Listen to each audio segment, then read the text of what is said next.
The Patient Satisfaction Survey is all part of patient and family-centered healthcare. We are here for the patients, we're here for the families, we're here for those people who do the heavy lifting and who are part of the uniformed forces and the beneficiaries and the retirees. We're going to continually improve the process. We can only do that by hearing from those folks who we take care of, who partner with us in healthcare. We look at it as part of the provision of care that makes you who you are and makes you strong as a fighting force, makes you strong as a family to support the fighting force, and makes you strong as those retirees who've left a legacy for us to follow. There is nobody more interested in this world in fixing your concerns and making your healthcare experience better than the men and the women and the professionals who are suiting up to take care of you in a healthcare environment.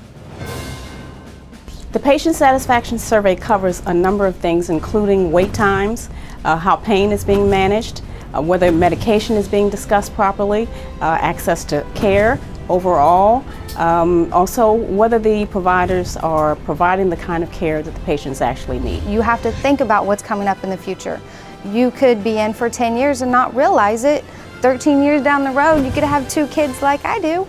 And who's going to take care of them if I wouldn't have taken the minute to fill out a survey to change what's going to take effect in the future? When I know my Marines are taken care of, a lot of stress is taken off me as a leader. When service members know their family members are being taken care of by the medical system, there's less stress on them and they can focus on their job at hand.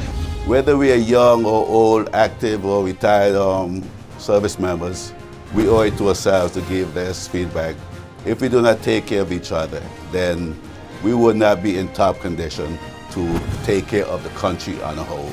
So the physicians owe it to themselves, owe it to the public to make sure that we're in tip-top shape. The reason that I am in healthcare, the reason that I have been a nurse, I'm an advanced practice nurse for 30 years, is because I exist for you. Without you, I would not have a life calling, I would not have a job. We exist for patients, and that is very clear, and that's why we want to hear from you, because without you, we really have no reason to be here. We know that you might feel like you're inundated with surveys. TRICARE is surveying, all the other services are surveying, but we really want you to take the Navy Medicine Survey seriously. Please take the time to fill it out. It is very important to us, and we do use it for decision making. Patient feedback is really critical for what we do as providers. We spend a long time going to school to learn the techniques and the procedures that we need. But really, the rest of our career is spent figuring out what we do well and what we don't do well. And the primary means that we do that is getting feedback from our patients. The patient satisfaction surveys give us a voice. So take a couple minutes, fill out a survey. Even though you might think it's a waste of your time, because it really is not. There are people that are listening and they want to hear what you have to say. You make a difference when you suit up in uniform for this country. Let us make a difference for you by telling us what you think works well and what doesn't in our healthcare system. I have charged my people to do that. You have my word they will.